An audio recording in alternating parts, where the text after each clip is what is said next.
ನಮಸ್ಕಾರ ಸ್ನೇಹಿತರೆ, ಈ ವಿಡಿಯೋವನ್ನು ಪ್ರತಿಯೊಬ್ಬರು ಪೂರ್ತಿ ನೋಡ್ತಕ್ಕಂಥ ಕೆಲಸವನ್ನು ಮಾಡಿ ನಿಮ್ಮ ಅನಿಸಿಕೆ ಅಭಿಪ್ರಾಯಗಳನ್ನು ಕಮೆಂಟ್ ಮುಖಾಂತರ ತಿಳಿಸಿ.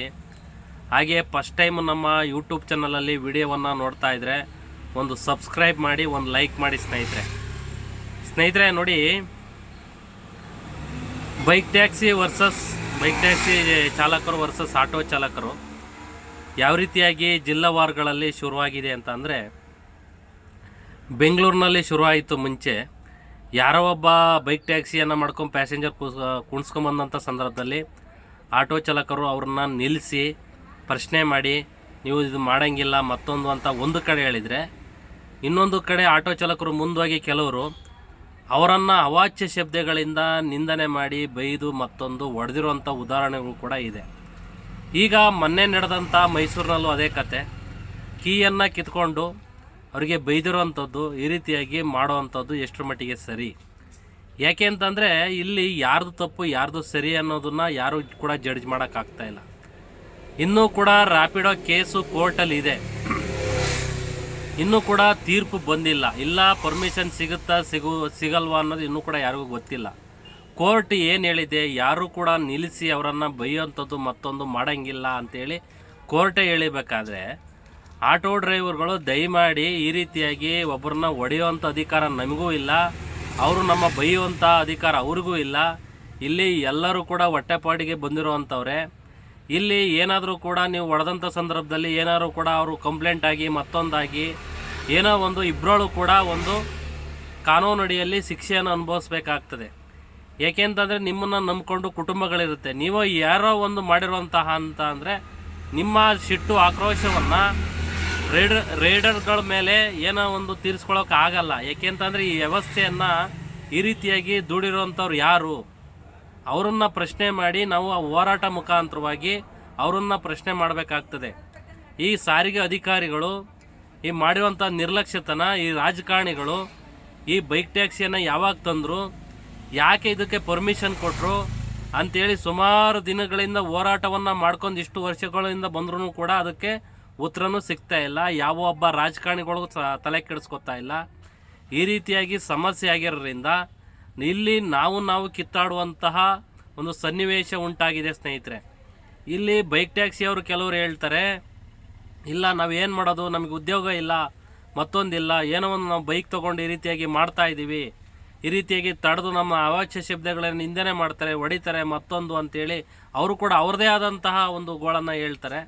ಈ ಕಡೆ ಆಟೋ ಚಾಲಕರು ನಮ್ಮ ದುಡಿಮೆ ಇಲ್ಲ, ಬೈಕ್ ಟ್ಯಾಕ್ಸಿ ಬಂದ ಮೇಲೆ ಭಾಳ ಸಮಸ್ಯೆ ಆಗ್ತಾಯಿದೆ ಮತ್ತೊಂದು ಅಂತೇಳಿ ಈ ಕಡೆ ಆಟೋ ಚಾಲಕರು ಹೇಳ್ತಾ ಇದ್ದಾರೆ.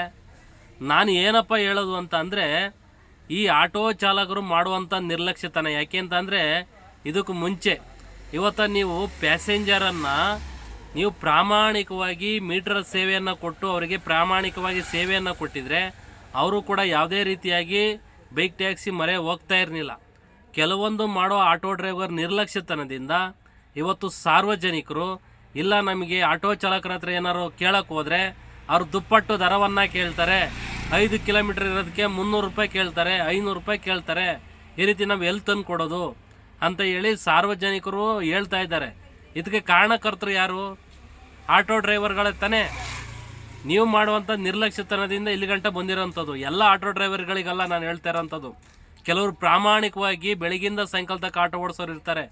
ಆದರೆ ಈ ರೈಲ್ವೆ ಸ್ಟೇಷನ್ಗಳಲ್ಲಿ ನಿಂತ್ಕೊಂಡು, ಬಸ್ ಸ್ಟ್ಯಾಂಡ್ಗಳಲ್ಲಿ ನಿಂತ್ಕೊಂಡು ನಾವು ಅಲ್ಲಿಗೆ ಬರಲ್ಲ ಇಲ್ಲಿಗೆ ಬರಲ್ಲ ಅಂಥೇಳಿ ದಿಮಾಕ್ ಮಾಡಿಕೊಂಡು ಏನೋ ಒಂಥರ ಏನೋ ದಿಮಾಕಲ್ಲಿ ಮಾತಾಡ್ತಾ ಇರ್ತೀರ ಅಂಥವ್ರಿಗೆ ಹೇಳ್ತಾರಂಥದ್ದು. ಇಂಥವ್ರನ್ನು ನಮ್ಮ ಪೊಲೀಸ್ ಇಲಾಖೆಯವರು ಮಟ್ಟ ಹಾಕಬೇಕು ಅಂತೇಳಿ ನಾನು ಈ ಮುಖಾಂತರ ನಾನೊಬ್ಬ ಆಟೋ ಚಾಲಕನಾಗಿ ಹೇಳಕ್ಕೆ ಬಯಸ್ತೇನೆ. ಯಾಕೆ ಅಂತಂದರೆ, ನಮ್ಮಲ್ಲಿ ಇದರಿಂದ ಅನ್ನ ತಿಂತಿದ್ದೀವಿ, ಇದಕ್ಕೆ ಏನು ಗೌರವ ಕೊಡಬೇಕು ಅದನ್ನು ಕೊಡ್ತಕ್ಕಂಥ ಕೆಲಸವನ್ನು ಪ್ರತಿಯೊಬ್ಬರು ಕೂಡ ಮಾಡಲೇಬೇಕು. ಆದರೆ ಕೆಲವೊಂದು ಆಟೋ ಡ್ರೈವರ್ಗಳು ಯಾವುದೋ ಒಂದು ಈ ರೀತಿಯಾಗಿ ಘಟನೆಗಳನ್ನಂತ ಮುಂಚೂಣಿಯಲ್ಲಿ ಹೋಗಿ ಕಾಕಿ ಡ್ರೆಸ್ನೇ ಹಾಕಲ್ಲ, ಅವ್ನು ಯಾರು ಅಂತಲೇ ಗೊತ್ತಿಲ್ಲ, ಹೋಗಿ ನೀನು ಯಾವಾಗ ಕುಣಿಸ್ಕೊಂಬಂದೆ ಹಂಗೆ ಹಿಂಗೆ ಅಂತ ಹೋಗಿ ಅವ್ರನ್ನ ಬೈತಾರೆ. ನೀವು ಕರೆಕ್ಟಾಗಿದ್ದೀರಾ? ನೀವು ಕರೆಕ್ಟಾಗಿದ್ರಿ ಅಂದರೆ ಆಟೋ ಚಾಲಕರು ನೀವು ಕರೆಕ್ಟಾಗಿರ್ರಿ, ಪ್ರಾಮಾಣಿಕವಾಗಿ ಸೇವೆ ಕೊಡ್ರಿ ಆಟೋ ಪ್ರಯಾಣಿಕರಿಗೆ. ಯಾಕ್ರಿ ಹೋಗ್ತಾರೆ? ಈ ರೀತಿಯಾಗಿ ಮಾಡಲ್ಲ. ಈ ರೀತಿಯಾಗಿ ಅನಾಹುತ ಆದಂಥ ಟೈಮ್ನಲ್ಲಿ ಈ ರೀತಿಯಾಗಿ ಪ್ರಶ್ನೆ ಮಾಡೋವಂಥದ್ದು. ಹೋಗಿ ಆಟೋ ಚಾಲಕರು ಸರಿ ಇಲ್ಲ ಮತ್ತೊಂದಿಲ್ಲ ಅಂತೇಳಿ ಈ ರೀತಿಯಾಗಿ ಒಳ್ಳೆ ಆ ಒಂದು ಏನು ಅಭಿಪ್ರಾಯ ಇರುವಂಥದ್ದು ಆಟೋ ಚಾಲಕ ಸರಿ ಇಲ್ಲ ಅನ್ನೋದು ಒಂದು ಅಭಿಪ್ರಾಯವನ್ನು ಸಾರ್ವಜನಿಕರಿಗೆ ಕೊಡುವಂಥದ್ದು. ಇದು ಯಾವ ಮಟ್ಟಿಗೆ ಸರಿ? ದಯಮಾಡಿ ನಾನು ಎಲ್ಲರಿಗೂ ಕೂಡ ಹೇಳುವಂಥದ್ದು, ಈ ರ್ಯಾಪಿಡೋ ಕೇಸ್ ಇರುವಂಥದ್ದು ಈ ಅಧಿಕಾರಿಗಳ ನಿರ್ಲಕ್ಷ್ಯತನ, ಏನು ಸರ್ಕಾರದ ವೈಫಲ್ಯತೆ, ಇವರು ಬಿಡ್ಕೊಂಬಂದಿರೋದಂಥ ಇಷ್ಟು ದೊಡ್ಡದಾಗಿ ಬೆಳೆದಿದೆ. ಅದು ಯಾವುದೇ ಭಾಗದಲ್ಲೂ ಕೂಡ ಅವರು ಜಗ್ತಾ ಇಲ್ಲ. ಈ ಕೋರ್ಟಲ್ಲಿ ವಾದ ವಿವಾದ ಎಲ್ಲ ಕೂಡ ಮುಗಿದಿದೆ ಅಂತ ಹೇಳ್ತಾ ಇದ್ದಾರೆ. ಅದು ಜಡ್ಜ್ಮೆಂಟು ಯಾವ ರೀತಿಯಾಗಿ ಬರ್ತದೆ ಅದೆಲ್ಲನೂ ನೋಡಿ ಕೂಲಂಕುಷವಾಗಿ ನೋಡಿ ನ್ಯಾಯಾಧೀಶರು ಏನು ಹೇಳ್ತಾರೆ ಅದಕ್ಕೆಲ್ಲರೂ ಕೂಡ ತಲೆ ಬಾಗಬೇಕಾಗ್ತದೆ. ಇದು ಕಾನೂನಿಗಿಂತ ದೊಡ್ಡವಂಥವ್ರು ಯಾರೂ ಇಲ್ಲ.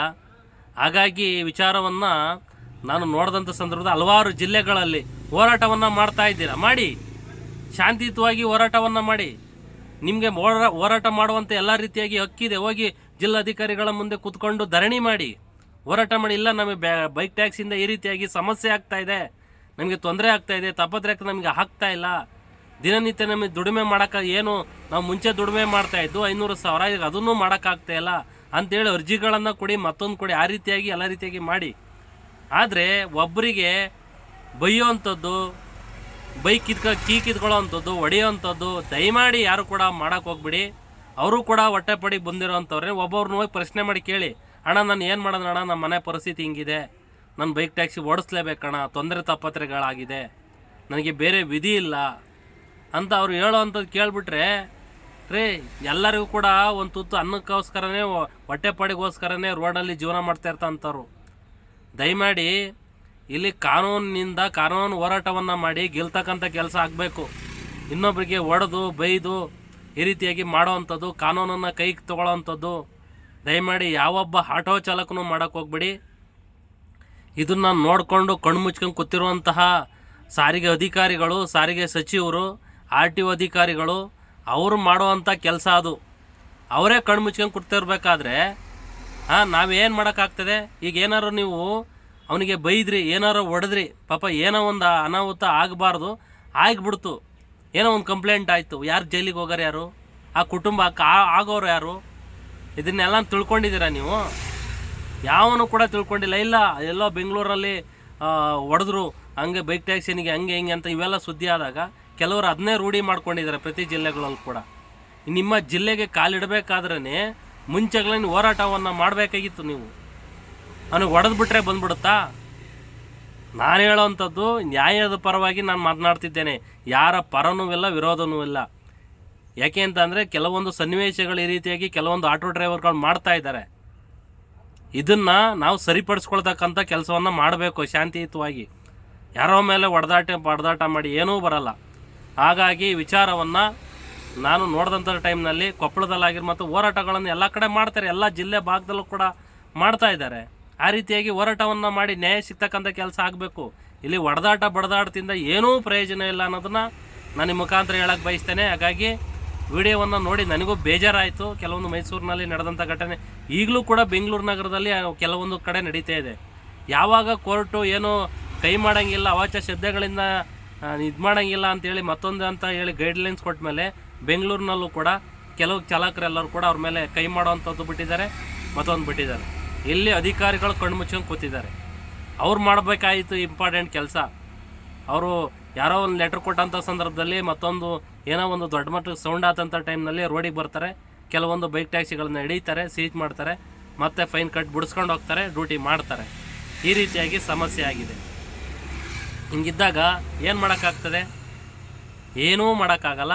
ಹಾಗಾಗಿ ಶಾಂತಿ ರೀತಿಯಿಂದ ಒಂದು ಹೋರಾಟವನ್ನು ಮಾಡಿ ಗೆಲ್ತಕ್ಕಂಥ ಕೆಲಸ ಆಗಬೇಕು. ಸುಮ್ಮನೆ ಯಾರ್ಯಾರಿಗೆ ಹೊಡೆದು ಏನೋ ಮಾಡೋಕ್ಕೆ ಹೋಗ್ಬೇಡಿ ಅನ್ನೋದನ್ನು ನಾನು ಈ ಮುಖಾಂತರ ನಮ್ಮೆಲ್ಲ ಚಾಲಕ ಬಂಧುಗಳಿಗೆ ಹೇಳಕ್ಕೆ ಬಯಸ್ತೇನೆ. ಹಾಗೆ ಬೈಕರ್ ರೈಡರ್ಗಳಿಗೂ ಅಷ್ಟೇ, ನೀವುಗಳು ಕೂಡ ಈ ಕೋರ್ಟಲ್ಲಿ ಕೇಸ್ ಏನಿದೆ ಅದನ್ನು ನೋಡ್ಕೊಳ್ಳಿ. ಯಾವ ರೀತಿಯಾಗಿ ಪರ್ಮಿಷನ್ ಸಿಗುತ್ತಾ ಇಲ್ವಾ, ಯಾವ ಮಾನದಂಡಗಳ ಮೇಲೆ ಪರ್ಮಿಷನ್ ಕೊಡ್ತಾರಾ ಇಲ್ವಾ, ಇವೆಲ್ಲನೂ ನೋಡಿಕೊಂಡು ಮಾಡ್ತಕ್ಕಂಥ ಕೆಲಸವನ್ನು ಮಾಡಿ. ಅಷ್ಟೊತ್ತಕ ನೀವು ಸ್ವಿಗ್ಗಿ, ಝೊಮ್ಯಾಟೊ ಮತ್ತೊಂದು ಮಾಡ್ಕೊಳ್ಳಿ. ನೀವೇನಾದರೂ ಕೂಡ ಬೈಕರ್ ಟ್ಯಾಕ್ಸಿ ಓಡಿಸ್ಬೇಕಾದ್ರೆ ಅನಾಹುತ ಆದಂಥ ಸಂದರ್ಭದಲ್ಲಿ ಏನಾದರೂ ಕೂಡ ಇನ್ಸೂರೆನ್ಸು ಮತ್ತೊಂದು ಕ್ಲೈಮ್ ಆಗದೆ ಹೋದರೆ ನೀವೇನೋ ಲಕ್ಷಾಂತರ ರೂಪಾಯಿ ನೀವು ಕೊಡ್ತೀರಾ? ಆಗುತ್ತಾ ಅದು? ಈಗ ಕಟ್ಟಿ ಅಂತಾರೆ. ಈಗ ಏನಾದ್ರು ಒಂದು ಆಕ್ಸಿಡೆಂಟ್ ಆಯಿತು, ಮತ್ತೊಂದು ಆಯಿತು, ಏನು ಮಾಡ್ತೀರಾ? ಇವೆಲ್ಲ ಸಮಸ್ಯೆಗಳು 108 ದಯಮಾಡಿ ಯಾವುದಕ್ಕೆ ಒಂದು ಪರ್ಮಿಷನ್ ಇಲ್ಲದಂಥ ಟೈಮ್ನ ಅದನ್ನು ಮಾಡೋವಂಥದ್ದು ಅಪರಾಧನೇ ಅದು. ಹಾಗಾಗಿ ಇವೆಲ್ಲ ತಿಳ್ಕೊಂಡು ನೀವು ಡ್ಯೂಟಿ ಮಾಡ್ತಕ್ಕಂಥ ಕೆಲಸವನ್ನು ನಿಮ್ಮ ಏನು ನಿಮ್ಮ ಬೈಕ್ ಟ್ಯಾಕ್ಸಿಯನ್ನು ಯಾವ ರೀತಿಯಾಗಿ ನಿಮಗೆ ಒಂದು ಗ್ಯಾರಂಟಿಯನ್ನು ಕೊಡ್ತಾರೆ, ನಾನಿದ್ದೀನಿ ಓಡಿಸಿ ಅಂತ ಹೇಳಿದ ನಂಗಂತ. ಏನಾರು ಆಕ್ಸಿಡೆಂಟ್ ಆದರೂ ಕೂಡ ನಾನು ಕ್ಲೈಮ್ ಮಾಡಿಸ್ತೀನಿ ಮತ್ತೊಂದು ಅಂತ ಹೇಳಿದಾನ? ಏನೂ ಹೇಳಿಲ್ಲ. ಸುಮ್ಮನೆ ದುಡಿಮೆ ಮಾಡಿದ ಆಪು ಅಲ್ಲಿ ಅಟ್ಯಾಚ್ ಮಾಡ್ಕೊಳ್ಳೋವಂಥದ್ದು, ನೀವು ಓಡಿಸೋವಂಥದ್ದು ಈ ರೀತಿಯಾಗಿ ಆಗಿದೆ. ಇದರಿಂದ ಯಾರಿಗೆ ಸಾರ್ವಜನಿಕರಿಗೆ ಏನೋ ಅನುಕೂಲ ಆಗ್ತಾ ಇರ್ಬೋದು ಅಂತಂದರೆ ಕಮ್ಮಿ ದುಡ್ಡಲ್ಲಿ.